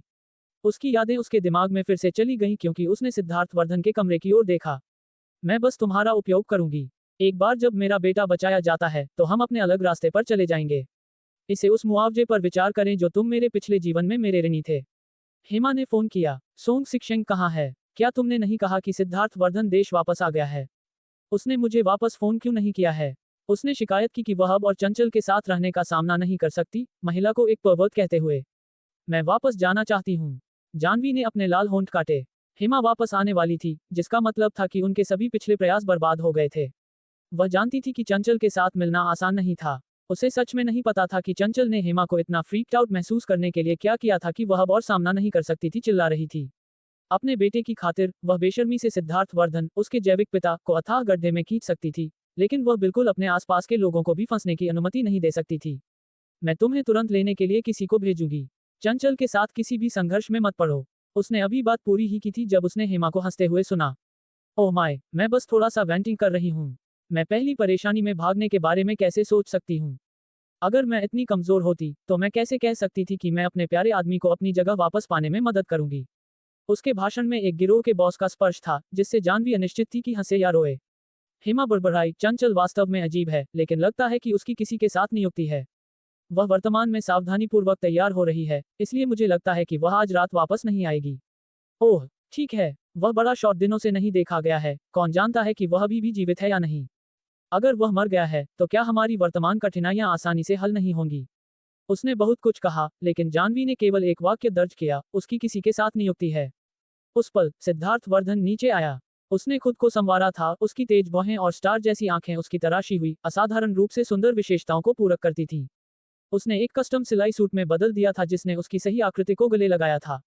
उसके लंबे पैरों ने उसे कुछ कदमों में उसके पास पहुंचाया, लेकिन वह बिना किसी नजर के उसके पास से गुजरा और चला गया। जानवी, क्या तुम मुझे सुन रही हो? जानवी ने अपने होठों को दबाया। मुझे लगता है कि मुझे पता है कि वह किससे मिल रही है। यह शापित आदमी। एक सेकंड वह उसे अपनी बाहों में पकड़े हुए था, सभी कोमल स्नेह जैसे कि वह उससे गहरा प्यार करता था, और अगले वह एक और महिला के साथ डेट पर जा सकता था, पूरी तरह से ताकत से भरा हुआ। उस पर थकान का कोई निशान नहीं। वास्तव में, अच्छा भाग्य भावना को इन्विगोरेट्स करता है। वह इतना खुश हो सकता है कि वह मर जाए। हेमा, एक मनोवैज्ञानिक के रूप में अपने पेशे के लिए सच है, ने अपनी आवाज कम कर दी और चिल्लाया, वह सिद्धार्थ वर्धन से नहीं मिल रही है ना? जानवी ने ठंडे स्वर में कहा। शायद, वह दोनों के बीच भावनात्मक उलझन में रहने के मूड में नहीं थी। उसे बहुत पहले पता होना चाहिए था कि यह हमेशा आकर्षक जहां भी जाता है, प्यार को आकर्षित कर सकता है। भविष्य में, चंचल गुप्त द्वार को नियंत्रित करेगी। ठीक से इस्तेमाल किया गया, वह उसका मजबूत दाहिना हाथ बन सकती है।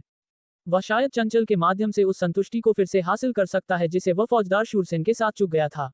अगर वे इससे टकराते हैं और सहयोग करते हैं, तो क्या पूरा भारत उसका लेने के लिए नहीं होगा? क्या एक सावधानीपूर्वक रखी गई योजना है? और यह सोचने के लिए कि उसे अभी भी इतना गहरा अपराधबोध महसूस हुआ। उसके दिमाग में विचारों का एक झरना भर गया, और जानवी ने असंतोष की एक अस्पष्ट लहर महसूस की। उसे ये भी नहीं पता था कि वह किस बात पर गुस्सा थी। उसने जल्दी से हेमा पर फोन काट दिया, फिर ऊपर गई और गुस्से में अपने तकिए को फिर से मुक्का मारा। आखिरकार, डेफ्लेटेड, वह बिस्तर पर लेट गई। उसका दिमाग विचारों के साथ दौड़ गया, और एक लंबे समय में पहली बार, उसने अपने पिछले जीवन का सपना देखना शुरू कर दिया। वह एक झटके के साथ उठी। उसका दिमाग खुद की छवियों से भरा था जो सिद्धार्थ वर्धन के प्रति तहे दिल से समर्पित थी, उसके माता पिता को नुकसान पहुंचाने के लिए किसी को आदेश देने और उसके सचिव द्वारा उसे एक कार से चलाने के। ये सब इतना विविध था कि उसने लगभग विश्वास किया कि पिछले एक साल से ज्यादा कुछ नहीं था, लेकिन एक सपना था। उसने गहरी सांस ली, फिर उठी, एक गिलास पानी चाहती थी, लेकिन उसके रात के खाने के स्टैंड पर कप खाली था। जानवी नीचे लड़खड़ा गई। बैठक खाली थी। उसने अध्ययन की ओर देखा, भीतर से प्रकाश का एक टुकड़ा भी नहीं निकला। वह वापस नहीं आया था। घड़ी के हाथ सुबह के 2 बजे की ओर इशारा करते थे। कमीना, जानवी ने पानी पीते हुए और अपने फोन पर नजर डालते हुए मन ही मन शाप दिया। वाणी ने उसे 2 घंटे पहले एक स्थान भेजा था, एक व्यापार बार। ये संदेश के साथ आया, आजकल ये बॉस वास्तव में एक हाथ हैं, अभी भी इतनी देर से पी रहे हैं। जानवी, मुझे तुम्हारे बड़े भाई की याद आती है। ओह, वह नशे में होनी चाहिए, अन्यथा वह ऐसा संदेश नहीं भेजती। जानवी ने तुरंत उसे फोन किया। कॉल जल्दी से कनेक्ट हो गया। क्या तुम सो नहीं रही हो? वाणी की आवाज आए, हैरान लग रही थी। फिर उसने सोचा कि कुछ गलत था। क्या कुछ हुआ? मैं अभी आऊंगी। ओग। वाणी जोर से उल्टी करने लगी। पास के किसी व्यक्ति ने ताना मारा, कोई रास्ता नहीं, अध्यक्ष वाणी। तुम बस इतनी देर से उल्टी कर रही हो। तुम्हारी सहनशीलता वास्तव में अब खराब हो गई है। जल्दी करो, अध्यक्ष वाणी। अध्यक्ष जिंदल खेल शुरू करने के लिए तुम्हारा इंतजार कर रहे हैं। ओग, वाणी ने बहुत पिया होगा, अन्यथा वह बहुत बीमार नहीं होती कि प्रतिवाद भी कर पाती, बस जोर से उल्टी कर रही थी। मैं ठीक हूँ, मैं तुम्हें लेने और तुम्हें घर ले जाने के लिए आ रही हूँ, जानवी ने कहा। फोन रखने के बाद जानवी तुरंत बदलने के लिए ऊपर गई, गराज से एक कार पकड़ी और सीधे ज्योति बार के लिए चली गई। अंदर बार चमकती रोशनी और जीवंत रंगों का एक बहुरूपदर्शक था। उसे थोड़ा ओवरवेल्म महसूस हुआ और जल्दी से कमरे को स्कैन किया। पास के एक कोने में लोगों के एक समूह को देखा। वे जोर से हंस रहे थे, अपने समूह के केंद्र में महिला को एक और पेय लेने के लिए आग्रह कर रहे थे। जानवी जल्दी से चली गई। उसकी लंबी आकृति और हड़ताली चेहरे ने चमकदार रोशनी के नीचे कई पुरुषों से सीटी और घूरना खींचा। उन पुरुषों को नजरअंदाज करते हुए जिनकी इंद्रियां शराब से मंद थीं और जो बिना किसी निषेध के काम कर रहे थे, वह समूह के पास पहुंची। वाणी करीब आकर उसे एहसास हुआ कि यह वाणी नहीं थी। माफी, मैंने तुम्हें किसी और के लिए गलती कर दी। महिला ने जानवी की बांह को पकड़ लिया। क्या एक सुंदर महिला, क्या हमारे साथ एक खेल में शामिल होना चाहती हो? वह नहीं खेल रही है। इससे पहले कि जानवी मना कर पाती, एक हाथ बाहर निकला और उसकी कलाई को पकड़ लिया। वाणी ने उसे एक ग्रोगी मुस्कान दी, फिर उसका पूरा शरीर जानवी के खिलाफ ढह गया। तुम आखिरकार यहाँ हो। वह एक कोआ की तरह जानवी से चिपकी रही। मुझे बहुत बुरा लग रहा है। वह कमीना जय मिहिर कहाँ है? वह वापस आने के बाद से मुझसे संपर्क क्यों नहीं कर रहा है? क्या उसे कोई पता है कि मैंने उसकी कंपनी के लिए खुद को इन पिछले कुछ दिनों में कितना थका दिया है? मैं फौजदार विश्वास पर नजर रखते हुए लगभग पकड़ी गई थी। वाह, मैंने तुम्हारे और तुम्हारे भाई के लिए अपनी जान और भाग्य को जोखिम में डाल दिया है। वह इतना हृदयहीन है, एक भी कॉल नहीं। वाणी ने अपनी सारी निराशाओं को बाहर निकाल दिया, चाहती थी कि वह अपने दिल में कड़वाहट की हर आखिरी बूंद को बाहर निकाल सके। आखिरकार जानवी समझ गई कि उसकी चतुर दोस्त, जो आमतौर पर अपनी शराब को पकड़ सकती थी और पैसे बचने में माहिर थी, खुद को इस स्थिति में क्यों डाल दिया था। उसके भाई ने उसे नाराज कर दिया था, इसलिए उसने अपने दुखों को पीने का सहारा लिया था। ठीक है, परेशान मत हो, जानवी ने कहा, उसका दिल अपने दोस्त के लिए दर्द कर रहा था। बाद में हम खुद जाकर उसे ढूंढेंगे और एक स्पष्टीकरण की मांग करेंगे। प्यार किसी को विनम्र बनाता है, और उसका भाई ऐसा काम करने वाला एक क्लूलेस, सीधा सपाट आदमी था। पास के कई पुरुषों ने उनसे संपर्क करना शुरू कर दिया। परेशान मत हो देवियों, हमें तुम्हें इस तरह देखकर दर्द होता है। यहाँ बहुत सारे पुरुष हैं, कोई भी प्रकार जिसे तुम चाहते हो। हमारे साथ रहो और हम तुम्हें एक अच्छा समय की गारंटी देते हैं। वे शराब की बदबू से भरी हुई करीब आए। जानवी वाणी का समर्थन कर रही थी और आसानी से रिटेलिएट नहीं कर सकती थी, इसलिए वह केवल चेतावनी दे सकती थी, रास्ते से हट जाओ। उसने वाणी को दूर ले जाना शुरू कर दिया। एक आदमी ने साहपूर्वक पहुंचकर वाणी की पतली कमर को पकड़ लिया। तुम कहाँ जा रही हो? रुको और थोड़ी देर खेलो। वाणी ने जवाब दिया, इससे खेलो, और उसके चेहरे पर जोर से थप्पड़ मारा। आदमी के चेहरे पर जल्दी से एक ज्वलंत लाल हथेली का निशान दिखाई दिया। तुम छोटी कमीनी, आदमी दहाड़ा, उसका चेहरा शराब से लाल हो गया और उसका अहंकार ब्रूज था। तुम एक टोस्ट से इनकार करने की हिम्मत करती हो, केवल एक जब्त करने के लिए, आमंत्रित करने के लिए। उसने वापस हड़ताल करने के लिए अपना हाथ उठाया। जानवी ने लात मारी। धम, आदमी लड़खड़ा गया और अपने पेट को जकड़कर अपने घुटनों पर गिर गया और चिल्लाया, इससे दर्द होता है। वह मुझे मार रही है। तुम सब वहां क्यों खड़े हो? मेरे लिए उन्हें पकड़ो। जानवी को वाणी की देखभाल करनी पड़ी, जबकि साथ ही इन पुरुषों से निपटना पड़ा, और उसने जल्द ही खुद को एक नुकसान में पाया। जैसे ही पुरुषों में से एक की हथेली उसके चेहरे पर मारने वाली थी, संगीत अचानक बंद हो गया और सभी रोशनी झिलमिला उठी। बदमाश जम गए, उनकी आंखें तेज रोशनी के खिलाफ सिकुड़ गईं, जिसे वे मुश्किल से खुला रख सकते थे। जानवी ने अपने विपरीत आदमी को लात मारने का अवसर जब्त कर लिया और वाणी को एक सुरक्षित दूरी पर खींच लिया। धिक्कार है, ये कौन है? बदमाशों ने शराब से प्रेरित होकर जोर से शाप दिया, बिना किसी की परवाह किए कि यह कौन था। भीड़ से सोंग सिक्शेंग आगे बढ़ा।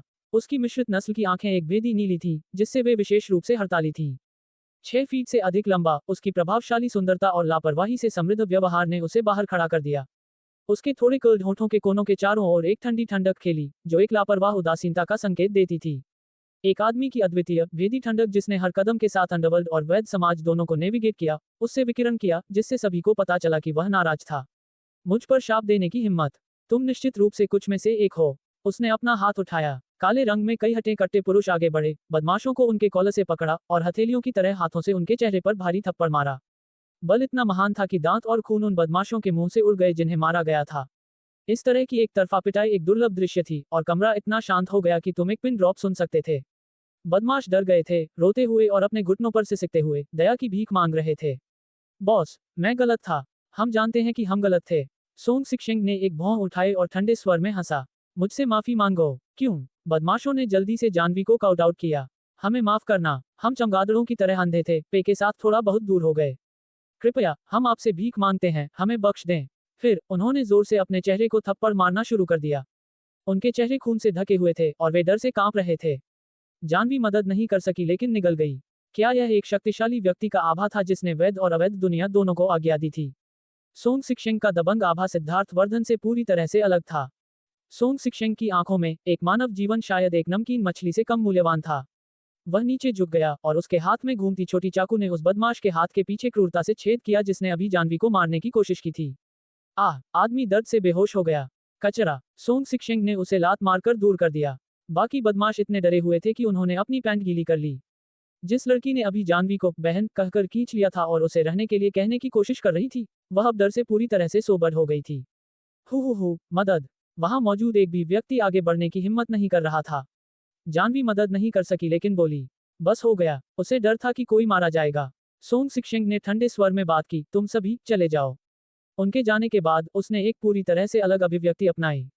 क्या हम ऊपर जाकर आराम करें? उसके ईमानदार निमंत्रण को देखते हुए जानवी के लिए मना करना मुश्किल था। उसने एक अनिच्छुक मुस्कान का प्रबंधन किया। ठीक है। हेमा को एक संदेश भेजने का यह एक अच्छा अवसर था। सोंग सिक्शेंग ने उसके संदेशों का जवाब नहीं दिया था क्योंकि वह वास्तव में भारत आया था। सोंग सिक्शेंग ने अपने अधीनस्थों में से एक को वाणी को व्यवस्थित करने के लिए ले लिया। जानवी मदद नहीं कर सकी लेकिन पूछा, तुम भी अभी अभी यहाँ आए हो? हाँ, अगर मैं भारत नहीं आता तो मैं सदी की लड़ाई का गवाह कैसे बन सकता था? सदी की क्या लड़ाई? जानवी भ्रमित थी, ऐसा महसूस कर रही थी जैसे उसने कुछ याद किया हो। सोंग सिक्शेंग ने अपनी ठोड़ी को छुआ। लगता है कि तुम्हें नहीं पता। वह थोड़ा निराश लग रहा था। मुझे वास्तव में युहान के लिए एक दया महसूस होती है। इसका क्या मतलब था? सोंग सिक्शेंग ने दरवाजा धकेल दिया। निजी कमरा पूरी तरह से खाली था, शराब की एक भी बोतल के बिना। स्पष्ट रूप से, यह विशेष रूप से उसके लिए तैयार किया गया था। अध्यक्ष सोंग, आप व्यस्त होंगे। हमें मनोरंजन करने की कोई जरूरत नहीं है। वह वाणी को वापस ले गई, उसे सोफे पर व्यवस्थित किया और अपने बड़े भाई और हेमा को फोन करने की तैयारी की। चरमराहट, दरवाजा अचानक खुल गया। सिद्धार्थ वर्धन बाहर से अंदर चला गया। ठीक है, मैं व्यक्ति को तुम्हारे लिए ऊपर लाया हूँ। बाकी तुम पर निर्भर है, सोंग सिक्शेंग ने अपने हाथ फैलाते हुए कहा, फिर अपना मिशन पूरा किया और चला गया। जानवी को एक डेज में एहसास हुआ कि सोंग सिक्शेंग का समय पर वीर बचाव वास्तव में सिद्धार्थ वर्धन के अनुरोध पर था। प्रतिद्वंद्वी अक्सर रास्ते पार करते हैं, वास्तव में उसने उम्मीद नहीं की थी कि वे इस तरह एक ही जगह पर समाप्त होंगे। आदमी लड़खड़ा गया, अपनी टाई खींच रहा था। वह शराब की बदबू से भरा हुआ था, एक इत्र के साथ मिला हुआ गंध, एक सुरुचिपूर्ण लेकिन मोहक आकर्षण, एक अवर्णनीय रहस्य और बड़प्पन के साथ मिश्रित, रात की मंद रोशनी में उससे विकिरणित हुआ। उसकी लंबी आकृति जानवी की ओर डगमगाई और उसने इंस्टिंक्टिवली अपने हाथों को उसकी छाती पर रखा ताकि उसे स्थिर कर सके। अचानक, उसका सुंदर चेहरा उसके चेहरे से इंच दूर था। जानवी ने अपना सिर दूर कर दिया और उसके शांत होंठ उसके गाल पर उतरे। उसका दिल धड़कता था और उसने एक कर्कश आवाज में बात की, सिद्धार्थ वर्धन, पीछे हट जाओ। वाणी अभी भी यहाँ है। वह एक बच्चे की तरह थी जिसने कुछ गलत किया था, जोरदार विरोध कर रही थी। सिद्धार्थ वर्धन ने उसकी ठोड़ी को चुटकी ली। उसकी चमकती आंखें, रात में काले ज़रकॉन्स के रूप में गहरी और अंधेरी थी, उस पर टिकी थी।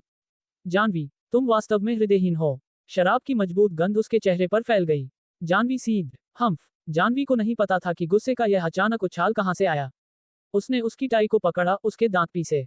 भले ही मैं हृदयहीन हूं, मैं आधी रात को लोगों के साथ हुकअप नहीं करती। तुम्हारे विपरीत, जो खुद का आनंद लेने में इतना व्यस्त लगता है। और ये लिपस्टिक का निशान, तुम्हें इसे मिटा देना चाहिए। सीधे काम से महिलाओं तक जाना। सावधान रहना कि तुम खुद को मौत के घाट न उतार दो। उसने अपनी सफेद शर्ट पर एक लिपस्टिक के निशान पर एक उंगली चलाई। सिद्धार्थ वर्धन ने माथे पर बल डाला। अब स्पीचलेस हो क्या तुम? जानवी का चेहरा गंभीर था। मैं स्वीकार करती हूँ, मैंने तुम्हारे बेटे को ढूंढने में मदद करने के लिए तुम्हारा उपयोग किया। वह मेरी बेशर्मी थी, लेकिन मैंने तुम्हें बदले में कुछ देने का वादा भी किया। सिद्धार्थ वर्धन, तुम कभी नहीं जानोगे कि तुम वास्तव में मेरे कितने ऋणी हो। मैं अब जो वापस ले रही हूँ वह लगभग पर्याप्त नहीं है। जैसे ही वह बोली, उसकी आंखें आंसू से भर गईं।